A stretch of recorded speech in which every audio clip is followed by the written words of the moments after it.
Siempre es difícil dar la última charla, ser una barrera del conocimiento o las cervezas, pero voy a tratar de ser un poquito rápido. El día de hoy quiero hablarles sobre aprovechando la IA para simulación avanzada de amenazas. Es un proyecto interno de la empresa que le llamamos Raptor. Yo soy director del equipo de investigación y desarrollo de la empresa Batuta. Realmente un placer poder ser sponsor de esta primera conferencia acá en Perú y esperamos que sea un parteaguas de aquí hacia el futuro para tener muchos más profesionales de ciberseguridad, no solo a nivel regional, pero a nivel nacional. Primero que nada, quiero decirles que yo estaba en mi oficina y de repente el jefe de investigación del lado de ofensivo me comenta de que necesitan un proyecto para el equipo Red Team que pudiera apoyarlos a utilizar APTs de una forma diferente. Normalmente nosotros hacemos simulación de APTs a nuestros clientes de forma dinámica, utilizando una base de datos donde tenemos todos nuestros artefactos, pero quería básicamente cómo utilizar IA para generar simulación con tal vez escenarios que no hubiéramos pensado anteriormente. Entonces me gustaría arrancar con esta oración, que básicamente es la inteligencia artificial y es un arma en manos de adversarios. Incluso ayer el señor Brown en la charla de InfoStealers, ayer por la mañana mencionaba cómo los adversarios ya están utilizando inteligencia artificial para generar código malicioso o para poder buscar formas de atacar. Bueno, ahora buscamos la forma de utilizar inteligencia artificial para protegernos de una forma mucho más proactiva en vez de reactiva. Ya no solo se trata de tener modelos, por ejemplo, para detección imaginemos de cómo el usuario se comporta en la red, por ejemplo, sino es más bien utilizar orquestadores que de forma automatizada puedan estar controlando este tipo de comportamientos o tipo de modelos, ¿no? Para iniciar vamos a hablar sobre la introducción de los TTPs. Hemos escuchado por ahí mucho la terminología de TTPs, también de APTs por ahí, pero vamos a indagar un poco sobre ellos y también vamos a hablar sobre modelos de Machine Learning o modelos de inteligencia artificial y cómo podemos combinarlos para hacer diferentes tipos de proyectos que nos pueden ayudar a proteger no solo a nosotros, sino también a las empresas para las que trabajamos, ¿no? ¿Qué son los TTPs? Básicamente se basan en tácticas, en técnicas y procedimientos. Los podemos visualizar como en una cascada. Los procedimientos básicamente son los que se utilizan en las técnicas y las técnicas son las que se utilizan en las tácticas, ¿no? Básicamente es lo que se utiliza en un APT o los grupos de APT son lo que lo utilizan para poder explotar, en este caso, imaginemos una organización, por ejemplo, y van muy correlacionados de la mano. Y si nos vamos al framework de Mitre, por ejemplo, que también lo mencionaron el día de ayer, realmente esto es como el corazón del framework de Mitre, ¿no? Básicamente tener esa categorización de qué se hace después de o qué va relacionado a qué, ¿no? Para nosotros también tener conocimiento de cómo poder mitigar un ataque correlacionado a esto. ¿Qué son los APTs? Básicamente son grupos de atacantes altamente especializados que utilizan TTPs, ¿no? La mayoría de los APTs o los grupos que utilizan este tipo de ataques son grupos o organizaciones meramente muy profesionales y que cuentan con un grado no solo a nivel monetario, sino a nivel organizacional, como si fueran una compañía importante, ¿no? Y podemos ver en muchos tipos de grupos, más que nada, por ejemplo, escuchamos mucho grupos rusos o grupos del lado de Europa Occidental, que son uno de los mejores, ¿no? Dentro de esto, a menudo están respaldados no solo por Estado-nación, sino por grandes organizaciones criminales. ¿Cómo se entrerelacionan los TTPs y los APTs? Básicamente, la mayor importancia de esto es que podemos identificar los ataques, desarrollo de contramedidas y más que nada, cómo poder mitigar este tipo de ataques. Teniendo esta correlación de cómo están atacando, podemos saber muy bien cómo poder defendernos y cómo mitigar cierto tipo de cuestiones, ¿no? Durante la charla voy a estar haciendo algunas preguntas, por acá tengo un regalo, así que pongan atención, porque de repente voy a tener y voy a hacerles por ahí un tipo de preguntas, ¿no? Tenemos diferentes tipos de etapas que tienen combinaciones de técnicas maliciosas, ¿no? Como por ejemplo reconocimiento, ejecución, y cada una de ellas cuenta con sus respectivos TTPs de lo que van correlacionados. Y bueno, aquí pusimos algunos actores maliciosos también para que tengan una idea de cuáles son los que están más activos en la zona. Realmente yo, como en el equipo de investigación y desarrollo, el conocer esto para contextualizar era muy importante para el proyecto, ¿no? Que una persona te llegue y te diga: queremos generar un modelo o un proyecto relacionado a una simulación de APTs utilizando Machine Learning o modelos de inteligencia artificial. Necesitamos tener una perspectiva completa de qué es lo que se quiere trabajar, qué es lo que se tiene y hacia dónde se quiere llegar, ¿no? Ahora, después de que ya tuvimos la introducción a los APTs, que normalmente esto lleva bastante tiempo, lo estamos haciendo en unos minutos nada más. Ahora, ¿qué son los LLMs? Básicamente son algoritmos de IA entrenados con muchísimos datos. La mayor capacidad de los LLMs es poder tener una contextualización de qué tipo de información está procesando, y una de las cuestiones más importantes es que tienen conocimiento sobre la semántica del texto en específico, ¿no? Normalmente nosotros, cuando utilizamos ChatGPT o cualquier otro tipo de modelo, no es que se vayan a hacer búsquedas por texto tal como cual, ¿no? Sino es que más bien es el sentido de qué es lo que estás preguntando, y lo que hace el modelo básicamente es buscar esa semántica de lo que estás preguntando para buscar la respuesta. No es que vaya a buscar exactamente palabra por palabra. Y lo vamos a ver un poquito más adelante acerca de las bases de datos vectoriales.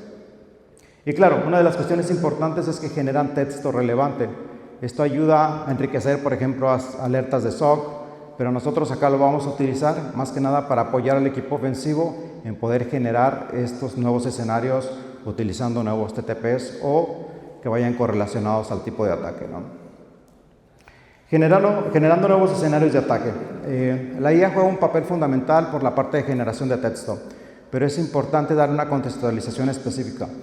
Normalmente nosotros ahorita lo utilizamos, por ejemplo, para generar informes o cuestiones relacionadas a texto en sí, algún tipo de pregunta, pero cómo focalizarla en algo muy particular, en este caso, generación de nuevos escenarios de APTs.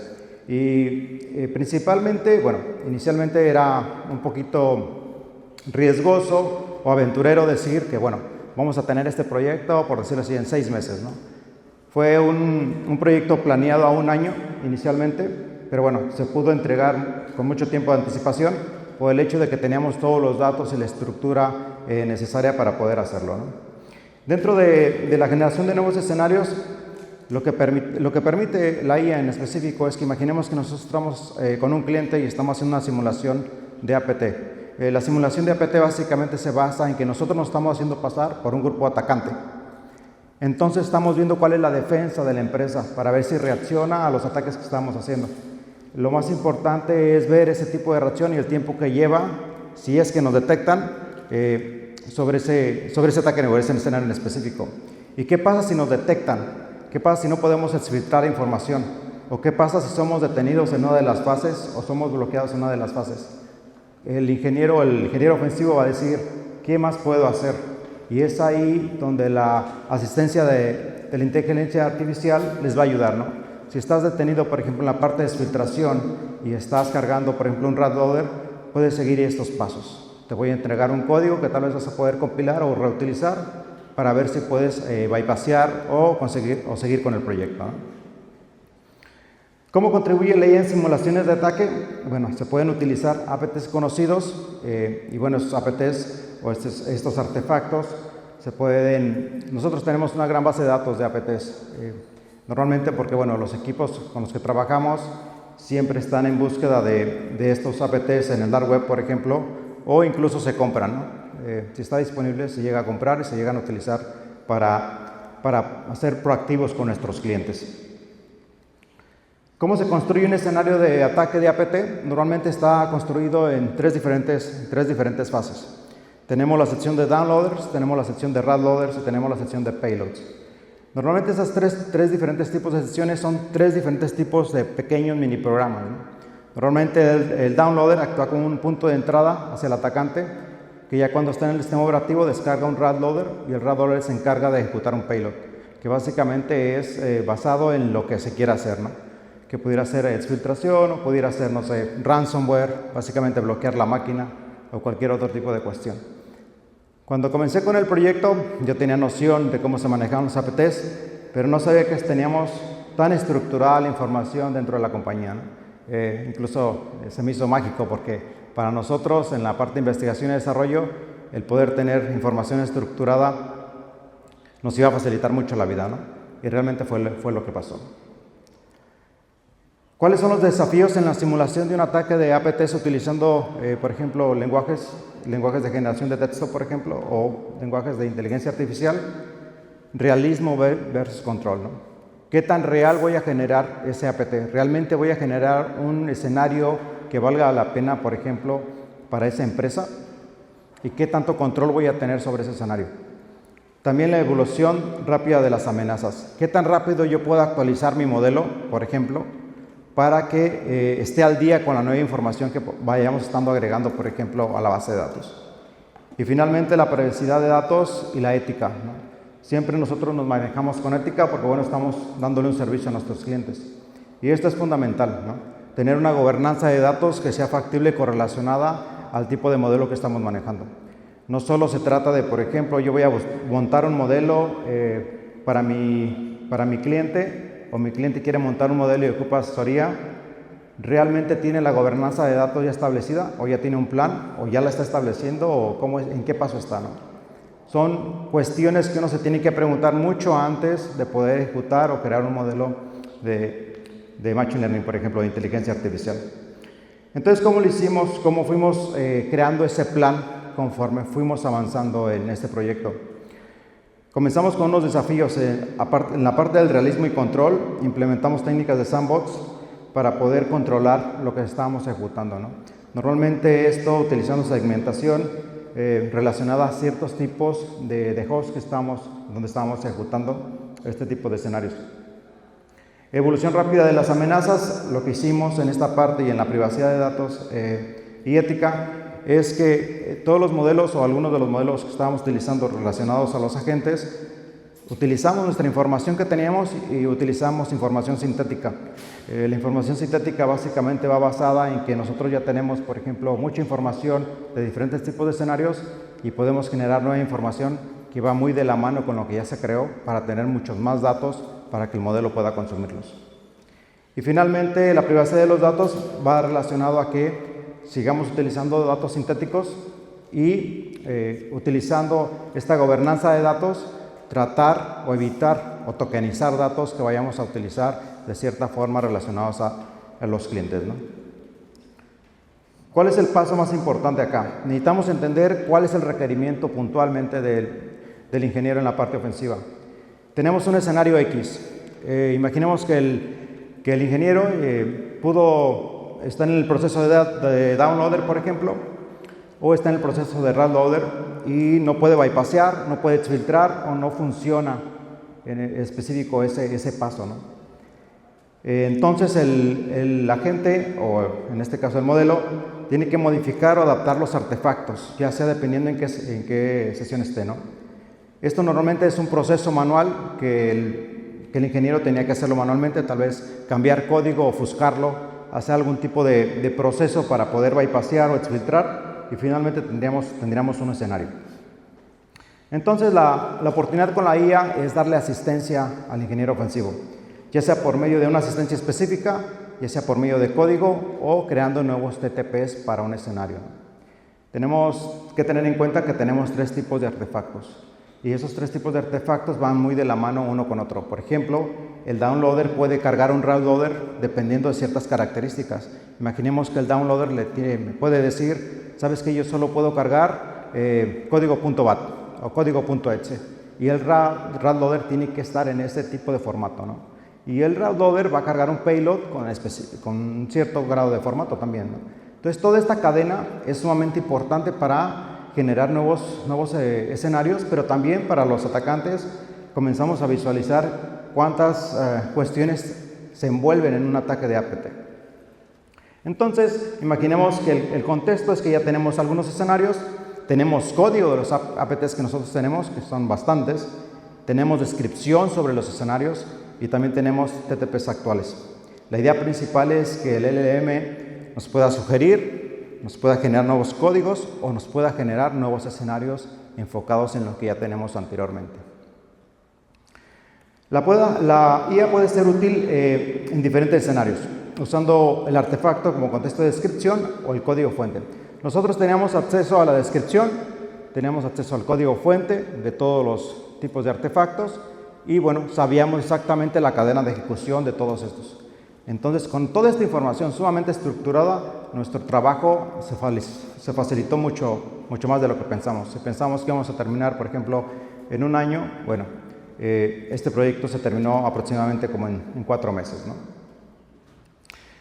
Una de las cosas importantes es analizar lo que tenemos para poder generar un buen plan.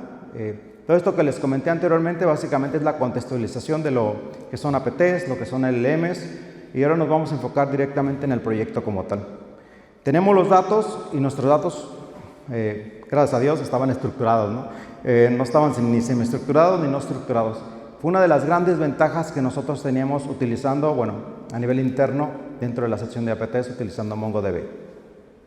Ahora el siguiente paso era decidir si íbamos a entrenar un modelo utilizando las capas aplicativas de este o íbamos a generar datos vectoriales.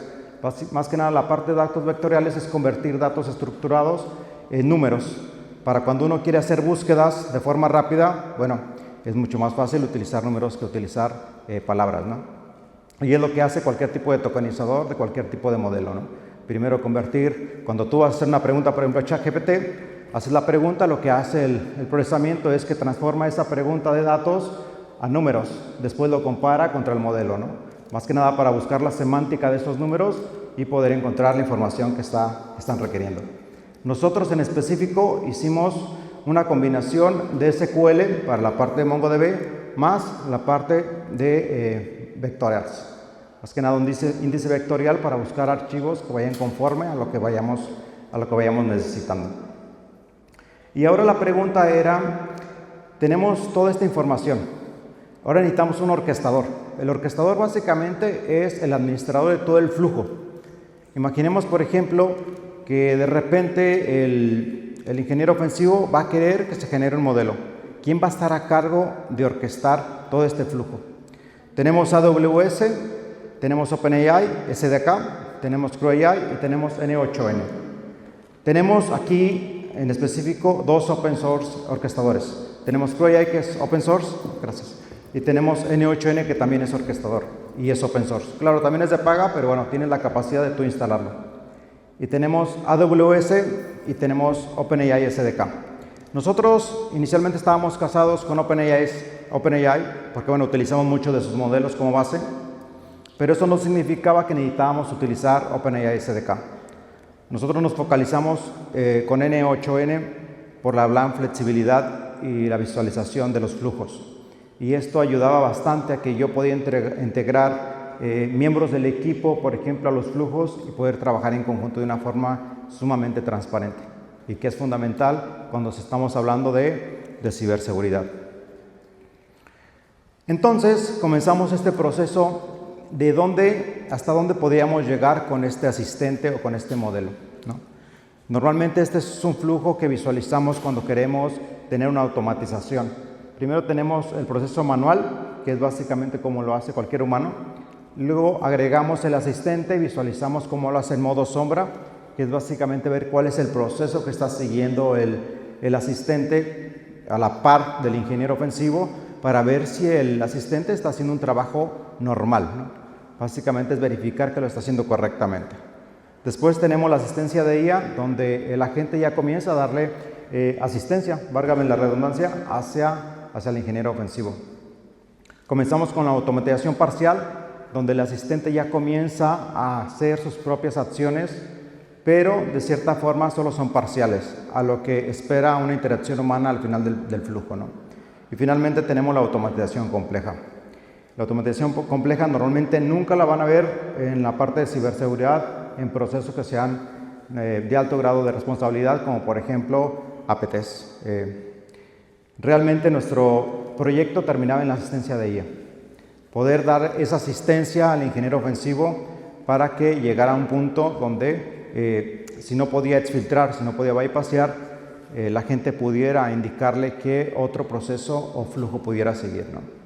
Me voy a detener acá y voy a hacerles una pregunta. Sobre los orquestadores, ¿alguien recuerda algún orquestador que les mencioné que sea open source? N8N. Perfecto. Aplausos. Gracias. Ya tengo batería. Ven acá, batería. Sí. Gracias. Perfecto.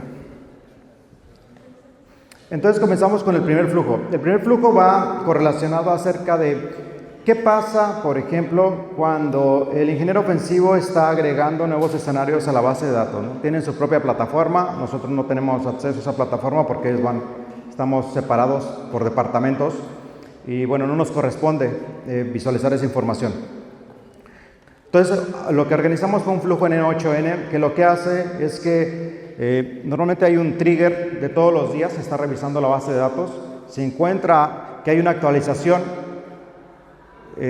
toma ese nuevo escenario, lo transforma y lo manda a una base de datos de vectores de forma automatizada, ¿sí? Esto es todos los días se genera este proceso. También se puede ejecutar este flujo desde otro asistente. Básicamente aquí estamos viendo que este asistente también puede ser ejecutado por medio de otro asistente. Y también puede ser ejecutado por medio de una llamada de API, por medio de un webhook. Entonces le damos la capacidad al asistente de que no solo sea un solo tipo de trigger que pueda mandarlo a llamar, sino que le damos la flexibilidad de que incluso se pueda generar una API por medio del asistente para poder ser ejecutado, ¿no? Acá todo pinta normal, se genera la base de datos de vectores. Si no hay una actualización, bueno, aquí se pierde el flujo y básicamente no pasa nada, ¿no? Simplemente el sistema ya está actualizado y bueno, ya no necesitamos preocuparnos. Entonces, llega un punto donde el ingeniero ofensivo está trabajando y si se requiere generar un nuevo escenario. ¿Qué es lo que va a hacer la LM, ¿no? Entonces necesitamos generar otro flujo de trabajo donde nosotros podamos especificar o el asistente pueda especificar qué es lo que se requiere hacer, ¿no? ¿Qué es lo que pasa? Normalmente cuando el ingeniero ofensivo está haciendo un trabajo de simulación y manda a pedir, por ejemplo, un escenario con un TTP específico y este no es encontrado, lo que hace el asistente es preguntarle si quiere o le recomienda generar un nuevo escenario, dependiendo de ese TTP. Y ahí es donde entra el asistente o el modelo en específico, ¿no? Entonces es una colaboración multidisciplinaria, ¿no? Estamos hablando de que tenemos a la parte ofensiva, también tenemos a la parte de desarrollo, también tenemos a la parte de investigación. Si vemos, es un proyecto donde muchos departamentos están trabajando en conjunto para poder llevarlo a cabo, ¿no? Todos tienen que tener un contexto de qué es lo que se requiere, cuál es el plan y cuál es lo mejor para la empresa. Aquí estamos hablando que aproximadamente unos 4 o 5 equipos estuvieron involucrados para poder generar este proyecto, ¿no? Por la capacidad o los rangos que se necesitaban para poder llevarlo a cabo. Entonces tenemos un nuevo asistente. Este asistente lo que hace básicamente es, imaginemos que tenemos un webhook, llegaba la pregunta y es básicamente revisar. Aquí la pregunta pudiera ser, el ingeniero tiene la capacidad de preguntarle al host, en este caso a la gente, que revise si hay nuevos updates en la base de datos de nuevos TTPs, por ejemplo. Si los hay, este agente manda a llamar al otro agente y actualiza la base de datos de vectores. Y si no, si le pide que genere un nuevo escenario, básicamente se genera un nuevo escenario utilizando la base de datos de vectores y se le presenta al usuario, ¿no? En este caso al ingeniero ofensivo. Entonces lo que vamos a ver acá, lo que vamos a visualizar en este demo, creo que es la primera vez que lo presentamos, es básicamente cómo generamos un asistente visual, que realmente no lo utilizamos, simplemente es para la demo. Vamos a comenzar a visualizar, por ejemplo, TTPs. Vamos a preguntarle a un agente, oye, búscame estos TTPs, identifica si los tenemos, por ejemplo, en la base de datos de vectores. Si no lo tenemos, tratemos de generar un escenario, ¿no? Entonces tenemos del lado derecho, esta es nuestra plataforma de 0apt, y del lado izquierdo tenemos un chatbot, por decirlo de cierta forma, conectado a la gente, que nos va a estar mostrando la información. Lo que vayamos visualizando acá vamos a irlo corroborando con lo que tenemos en la base de datos de MongoDB. Entonces vamos a arrancar las preguntas, ¿no? Una de las cuestiones principales cuando uno está probando un nuevo modelo o un nuevo agente, en este caso, es verificar si realmente la información que está generando es la correcta, ¿no? En este punto estamos visualizando qué tipos de TTPs están relacionados al 1620 en este caso, ¿no? Y bueno, como nosotros tenemos toda la información ya en la parte de datos vectorial y la tenemos bien estructurada, incluso tenemos documentación de Jira que van relacionados a esos mismos TTPs, incluso código relacionado a ese mismo TTP en nuestro propio repositorio, el modelo tiene una gran capacidad de conocimiento relacionado a lo que queremos, ¿no? Y podemos ir verificando los TTPs en correlación con lo que tenemos en la base de datos y lo que nos está ofreciendo el modelo en específico, ¿no? Y si ven, es bastante rápido y práctico. Va a llegar un punto donde le vamos a pedir que nos genere un nuevo modelo específico relacionado a un tipo de payload, a un tipo de TTP, ¿no? En este caso seguimos corroborando y ahora vamos a hacer otro tipo de pregunta, ¿no? Todo esto a lo que voy es, si tenemos la base de datos estructurada, si tenemos el plan para la sección de base de datos de vectores y si tenemos la capacidad de poder utilizar archivos RAC utilizando un orquestador, por ejemplo, como N8N, realmente todo se facilita bastante, ¿no? Es mucho más práctico el tener todo este plan antes de. Entonces, aquí le estoy pidiendo que me muestre los TTPs de un APT en específico y bueno, seguimos verificando, ¿no?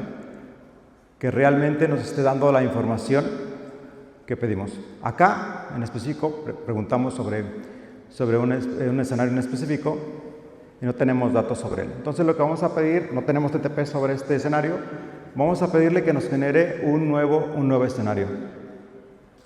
Acá lo importante, también como les comentaba, ¿no? Es una cadena. Tenemos los down orders, los write orders y tenemos los payloads que se tienen que ejecutar en cierto formato específico. Entonces el modelo también tiene que tener ese contexto, ¿no? No solo me puede generar TTPs random, sino que me tiene que generar TTPs que vayan correlacionados en ese flujo específico para ese tipo de artefactos, ¿no? Entonces acá va a revisar los escenarios que tenemos, si no hay TTPs, que ya vimos que no hay, y que me cree un escenario usando los TTPs disponibles. Mientras crea, voy a tomar un poco de agua acá.